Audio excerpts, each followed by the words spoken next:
Taking place in 1960s Montgomery, Alabama, and narrated by Don Cheadle, The Wonder Years is an ABC series in its second season. The fifth episode, Takeover Spirit, aired on Wednesday. On this podcast, we like to discuss the most recent installment of a different series every show. It's Saturday, July 8th. Welcome to today's episode.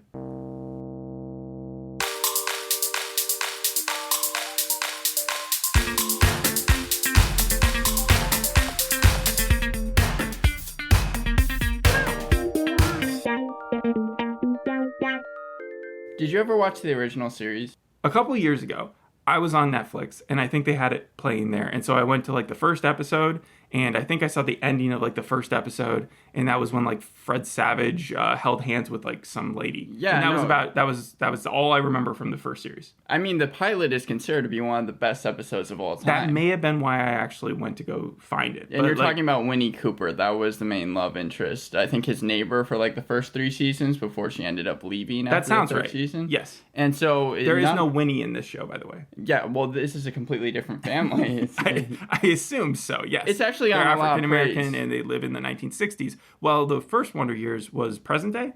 No, because it premiered in 1988, yes. right after the Super Bowl, but it took place in the late 60s to early 70s. So it's the same time period, and I think it ended in 1993. Originally, I wanted to do a game of what Wonder Years character are you, but because it's a family-centric show, the questions were like, who's your favorite singer? Ariana Grande, Rihanna, and all those things. Yeah. So instead of doing that, I was actually wanting to grade your knowledge on the original series. That's why I was even asking you yesterday to watch the pilot, because we're going to do the Wonder Years IQ test.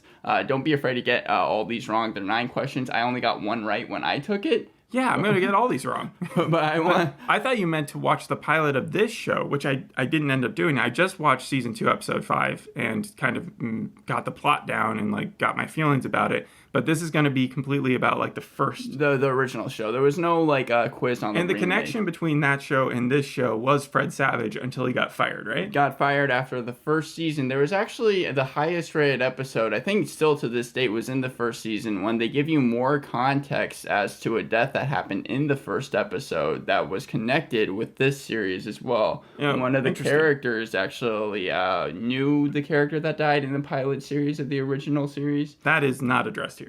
Okay. So the first question is, what is the first name of the main character and narrator of The Wonder Years? There's Daniel, Kevin, Matthew, and Arnold. Oh, it's clearly not Arnold. And so I'm going to go with Kevin. Kevin? You got that correct. Okay. All right, so first one is right. Second question is, what high school do most of the characters attend? You might be able to get this one. I don't know how much it's addressed in the show, but Harrison, Adams, Lincoln, or McKinley? Oh, wow. Harrison, Adams, Lincoln, or McKinley. I'm just going to go with McKinley for fun. Okay, McKinley. You got that correct. Cool. Okay, so you're already doing better than me. Mm-hmm. So 3 of 9. Kevin's father, Jack, begins the show working at what large electronics corporation? Telcom, Comcor, Elecom, or Norcom? Oh, I'm going to say, what was the second one? Comcor. Comcor, and what was the fourth one? Norcom. Oh, I feel like it's one of those. Comcor. Oh, no, but it was Norcom. It was Norcom. Okay, yeah. So Kevin's neighbor's crush and eventual girlfriend goes by what name? I just said it. So there's Winnie. Yeah, okay. Yeah. You got that. And then the next one is... Thank you for that answer. What is the name of Kevin's dog that was given to him by his grandfather? Baxter, Buster, Dexter, or Spot? This is back in the 60s. Mm-hmm. We're going to go with Spot. Spot? Yeah. It was Buster. It was Buster. Yeah. In the first episode, how is Winnie's brother Brian killed? Car crash, cancer, in Vietnam, or drowning? Oh, okay. So I feel like if this is the late 60s, car crash. I get car crash because you said it was addressed in this one. Yeah. Yeah. It was Vietnam. That's the one that I got correct. Okay. Yeah, So no, Vietnam was definitely, late 60s. But I thought because you said that it was related to this show and it didn't seem like anybody was in the military in this family. Yeah, well, I think that the show kind of did deal with, obviously, dark themes. And I believe that Kevin's father in the show, in the original series, was in the Marine Corps. Not Dule Hill from this. No, no. Not Bill. No, I'm talking about Jack Arnold in the original series. And at the end of the first episode, Ben was killed in Vietnam. Where does Kevin's older sister Karen move to after she marries her college boyfriend? Europe, back home, New York, or Alaska? Europe.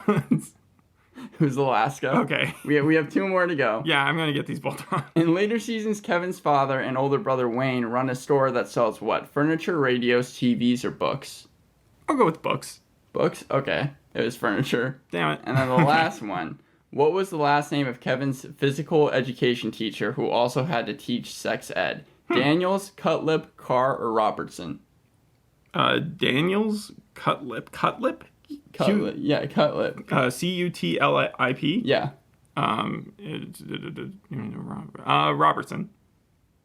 Okay, it was Cutlip. It was Cutlip. Okay. So right. as it calculates, I got 2. As it calculates the results, it's going to take a calculates second. The results. Can't we just keep track? I think I actually got 3, right? Well, it has a different thing. I think you got more than 3. You got. Oh no, you did. You scored 33%. You are a sophomore. I'm a sophomore in school. Okay. Yeah. All right. Well, that's news to me. I scored freshman. I got 11%, and I think that. And if you get all right, then you're just graduated. I assume so. Okay. I think that the ending series ends with Kevin being 16 years old, about to take a summer job. So I think that only calculates to him being maybe a sophomore at that time. So I scored the highest you possibly could by getting 3 correct questions. Sure. All right, let's jump into this show, right? So we got Grandma Shirley, right? Mm-hmm. This is basically Everybody Hates Chris. So we've been talking about the Wonder Years up until now. No, it's Everybody Hates Chris with less Chris Rock yelling, a kinder tone behind it, and less bold jokes. Okay. Like, the jokes aren't the same as like, she slapped me in the next week, and then you see like a pan over of that. That was pristine Everybody Hates Chris humor.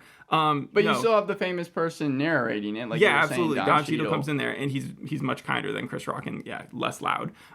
So yeah, they're in church to start this whole thing, and we're introduced to the characters. You got Grandma Shirley, who is the dad, Bill's mom, and I said Bill is played by Dule Hill, which he looks both completely recognizable and completely unrecognizable at the same time. Like, you're like, I know who that is, but I don't know where he's from. And then as soon as you saw him, you can be like, oh, that's Psych guy. Everywhere, yeah. No, not only Psych, you have the West Wing baller suits. So I'm glad, though, that you saw Shirley Williams in this episode. Apparently that was her episode. Huge person to get for this show, the singer Patti LaBelle. And it seemed like whenever the cast members were talking about their favorite guest star that they got this season, because they got some pretty big people. In fact, Donald Faison last episode was in a guest appearance. I think Wayne Brady as well. But everyone seemed to point out Patti LaBelle being their favorite because she's a really big person they were able to get. Well, she plays the piano, and she also runs the church choir in this episode. And the pastor's up in the front, and he's like inviting people to speak and say their piece. And one of the choir members, Sister Henderson, she's an old lady. She comes up to give her testimony. And Dean, our main character, right? But he's not really the main character because in this episode, he hardly does a thing. Yeah. In fact, I think you hear more from just the voiceover of Don Cheadle than you do see actually Dean do any sort of speaking. Okay. So he's in the pews and he's praying for church just to end, right? And Sister Henderson passes out and everybody starts screaming. And then in the next scene, she's dead. Like, it's they're at the family. That's as like abrupt as it gets. And they're just like, yep, she died. And then that's when Dean takes that personally. Like, he's like, oh no, I killed her by praying for church to end, you know? And so that's his arc for the rest of the episode. But the bigger arc is that you have Grandma Shirley, who needs to replace her alto singer in the band, in the choir. And Lillian, her daughter-in-law, the mom, she starts bursting out into song during their dinner, and she obviously really wants to join the choir. Okay. Like, they're just really into it. It's the late 60s, and that's what they want to do. No, I mean, was she singing in order to kind of impress? Sure. Yeah, everybody was rolling their eyes at this point. Right? And then finally, Shirley was like, do you want to be in the choir? And she's like, yes, please. Okay. So that's a simple fix, right? She's filled in for the alto position. Of course not. That's not how this episode is going to turn out. I thought that was going to be... No. So, like, the grandma turns out to be a bit of a hard ass. She's rude. She yells at a woman in a walker, one of the choir members. She has a bunch of one-liners. I wrote a few of them down. It's like, I could have pulled out Sister Henderson from her grave because you put me to sleep forever. That was a mess. I guess the Holy Spirit must have lower standards than I do. If Jesus hadn't already died for your sins, that last number would have killed him. So she's Jane Lynch from The Weakest Link. She delivers like biting, scathing lines, but it just is mean, you know? Like she's running the choir and it's a bunch of old people, mostly women, and she's just like going at them, telling them how bad they are all the time. Too mean-spirited? She's also like the Whiplash guy. Like J.K. Simmons. Yeah. She's just very controlling, right? Mm-hmm. And this kind of scares Lillian because she's only seen Grandma Shirley as like this really nice person. And so, and since they're friends, in fact, they get along very well, she tries to reason with her. But before she does that, she goes back home and Bill, her husband, is like, no. My mom is just like, that's how she gets things done. And then Shirley's husband, Clisby, who actually admits the truth to Lillian and says, Shirley's a different person in front of the choir. She joined like 20 years ago, and she was supposed to just play the piano when she joined, but then the choir director, she forced him out within 2 weeks. Reminds me a little bit of The Office, where the guy got the job and then like he kicked out the CEO like within a couple weeks. Talked someone out of their job. Yeah. So Lillian's got a bit of an issue on her hands, right? So she has several methods in which she tries to lighten things up at the choir. She starts by saying that the choir did well, and that's when Grandma Shirley jumps in and says absolutely not. Then Lillian tries to introduce a suggestion box, but immediately Grandma Shirley knows who said what. Kind of like the Mr. Burns like she's able to sniff it out. Okay, yeah. No, she doesn't sniff it out. She freaking like as soon as the thing is read, she's like, Eunice, you blah blah blah blah blah. Like she knows exactly who wrote whatever question. It's like her Logan Roy moment where he goes into the board meeting and just like stares people down. But because the choir is very disgruntled, it comes down to the classic, like, well, if you think you can do it better, you take over. Mm-hmm. And so suddenly Lillian, who's like the newest member, is now the director of the entire thing. Now Shirley doesn't quit being the piano player. She's still there, and she's still there to kind of be like, I told you so whenever things go wrong. But now Lillian is in charge. But there is a similarity between the two, right? Because you were saying yourself how Shirley, when she was first the piano player, within 2 weeks suddenly was running the whole thing, right? So here it's the same story arc with Lillian. Absolutely. And the name of the episode is Takeover Spirit. And that's what that's supposed to mean. It's like if you have the spirit of someone who's like very, not controlling necessarily, but someone who's just going to like kind of bully their way into something, you know? And so Lillian has unintentionally done that. And at the same time, I'm going to veer over into Dean's storyline because, again, he's supposed to be the main character, but he's not. He's just being constantly haunted by Sister Henderson, like in his sleep or when he's at school. They're reading A Telltale Heart, the Edgar Allan Poe thing, and it's all about guilt and committing the most unspeakable acts. And this is where the show turned almost exactly like Everybody Hates Chris, because remember, he used to have delusions of like his teacher talking directly to him when she was really addressing the entire class. And so when they were talking about Telltale Heart, she was like, and you should feel really bad about having killed this person. And he was like, is she talking to me? And then his friends tell him to seek guidance with a higher power. And so he uses a Ouija board. He uses a Ouija board? Yeah, instead of going to church, he decides, I'm going to go play Ouija with my sister. So she is moving the dial obviously on him when he's asking questions. So because she's older and she's just like wanting to mess with him. And so it's like, are you mad at Dean? Yes. What does Dean have to do for you to not be mad at him? Die. And Dean goes screaming out of his room. It really didn't play out that funny, but like I guess in hindsight, it was funny because the ghost then looked at the sister and was just like, I like her. So Lillian tries to convince Bill that, your mom is a little kind of freakish. She's a monster when it comes down to it. And Bill finally faces the truth because Clisby is like, you remember when your mom used to take you to like chaperone your entire class? That's because she told all the other parents that they suck. And so then Clisby's like, oh yeah, I'm the nice one. And it was a great moment because it reminded me a lot of like Everybody Loves Raymond, the dad in that, because I could totally see him delivering that line. I could also see Terry Crews delivering that line. You know? Are they?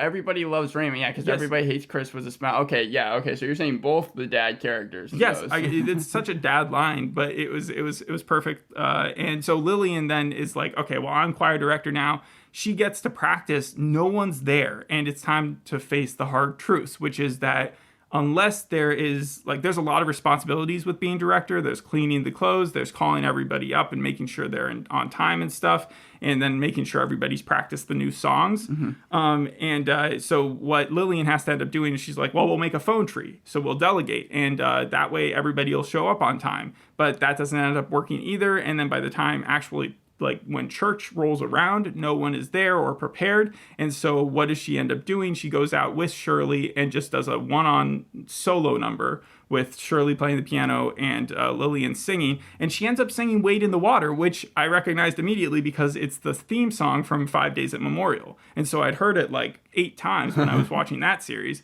And so she does a great job at that. But when she goes to the back of the choir, then where everybody is seated, I guess they didn't want to sit in the pews at church, or they were relegated back there. Yeah, it felt kind of weird. They were mad because they were like, you stole our thunder, you know? You're trying to... Because she sang so well. No. More just like, you didn't allow us to be out there with you.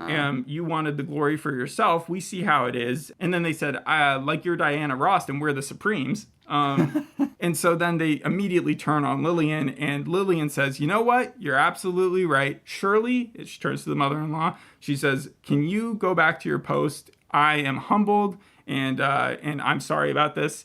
And I quit. But she wasn't mad. That's the weird thing, is she was just like, you're right, I was wrong, and I'm going to go back to church. And it was so strange because like Shirley hardly got any like due justice for how mean she had been to the choir the entire time. It was like she was proven right about everything, and it just didn't seem like it had the greatest moral message in there. That's not always, that's definitely not how a lot of shows that have that type of storyline go. Usually it's... Well, I wasn't expecting her to quit. That was the strange part to me. But I mean, like that, like you were saying, Shirley was completely 100% right in the end. Yeah. And there was no real difference. It was like, oh no, she actually just knew what she was doing. It's basically saying, I'm allowed to be rude and tell everyone how terrible they are. And just like that, it didn't strike me correct. Like, and so for me, the show, even though it had its funny moments, like that balanced it out as not being the best plot. So I am going to give it like a 5 out of 10. 5 out of 10. So it didn't move the dial. I start at a 5 out of 10, and it either impresses or depresses, and it just stayed right at the 5. The other thing I'll point out is that Lillian does take a job as the, I guess, student choir or the kid choir at the church. And so now Dean is stuck having to sing with the kid choir. And that was where kind of the episode ended. Yeah.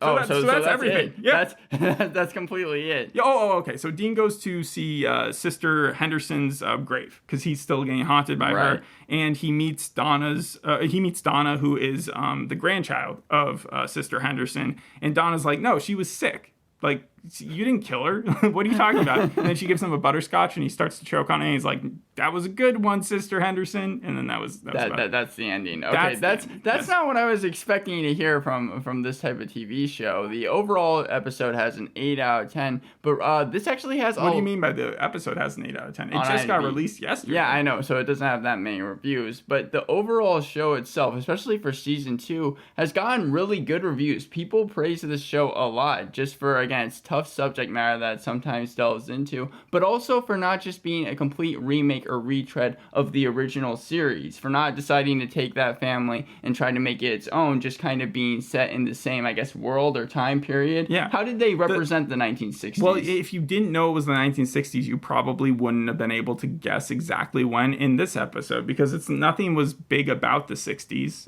particularly. It could have been the 70s. It could have even been the 80s. There's just no smart technology, obviously, and but it's not like you see a bunch of cars or anything. Yeah. No, I understand. It has a 96% on Rotten Tomatoes. Cool. But The Guardian gave this season 4 out of 5 stars, saying it's funny and has a winning, easy feel to it. Kind of comedy that trusts its audience with smart jokes. It's not as funny as Everybody Hates Chris was, or not as biting as it was. But it does have its moments, and I think I rattled off enough of the lines that I wrote down where, there was one other one I could probably say. It was Dule Hill when he wanted to join the choir, but kind of as a joke, he was like, Mom, I'm a good singer too. And the mom's like, oh, I already have my tenor section filled, which is like the higher timbre voices. And he's like, I have actually always considered myself a bit of a baritone. And then she's like, oh, you're so handsome. So the joke, yeah. But like, they had smart wit, yeah. This wasn't the first time that the Wonder Years has actually been remade, maybe in the U.S., but actually there was a Colombian version that came out in 2014 that on like the channel BETV, and the show was a critical failure. So I think this has definitely done better than that. It's probably going to get a third season because, like I said, it's gotten pretty good viewership as well. You know what else has gotten a third season? And that when you look up the Wonder Years, like this version, and you see what other shows are like it. What? Two that pop up are The Upshaws and Bel Air, and both are going to get a third season. Like I think Upshaws comes out with its third season in next month or something, and you've recently seen something with Mike Epps in it, so he's doing two shows at once. I Am a Virgo, I think. Yes. Right. But the thing about the original series is it actually was a catalyst for a lot of shows, popular shows that came out afterwards. I have a list here. You have Malcolm in the Middle, kind of the fourth wall breaks that the original show had. Yeah. How I Met Your Mother, obviously the narration of the older the narration characters. Existed in so many other shows. I see that less connected. I don't see how I Met Your Mother would be the one of the Wonder Years. The Simpsons, and the only reason that is obviously The Simpsons came out before, but David M. Stern, who was a writer and producer for the Wonder Years, was also on The Simpsons during that time. Freaks and Geeks. Before you leave The Simpsons, it did make me think of that show one time while I was watching this, and that was when he was praying for for the church to end. Because the amount of times Homer has gone to church with Marge and his family, and you see him either like sleeping or definitely praying or one. He's like, So I definitely actually thought of The Simpsons. And then you have Freaks and Geeks again, kind of the difficult subject matter that they would tackle. Yes. And My So-Called Life. I've heard of that show, but I've never actually seen it. That's the one with the Homeland lady, right? Claire Danes? I think yes, it is. Yeah. And again, that was her narrating. But you also have a lot of people who have just done. What about comedy. Saved by the Bell, since that has narration too? And when I'm talking about narration, I'm talking about the character that is older, the main character, narrating I get the what younger you're saying. character.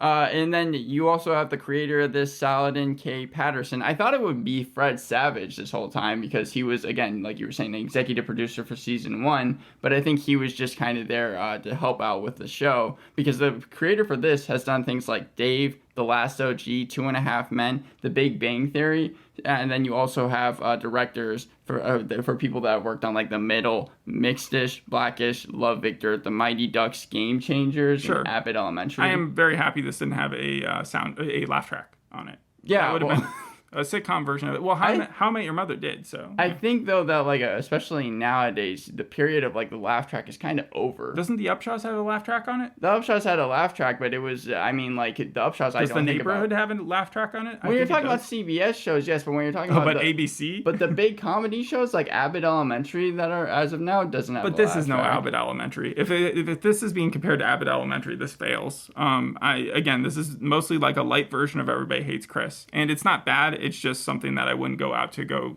check out unless it was just on TV already. Okay. Yeah. I will say that next week there is another guest star that you definitely know the name of. I won't give it away. Zach Braff. You said Donald Faison was in the last one, so it has to be Zach Braff. You don't even have to tell me. I know. Is that it? Yeah. All right. Thanks for listening. We'll see you on the next episode. Hope you enjoyed this one. Bye. Bye.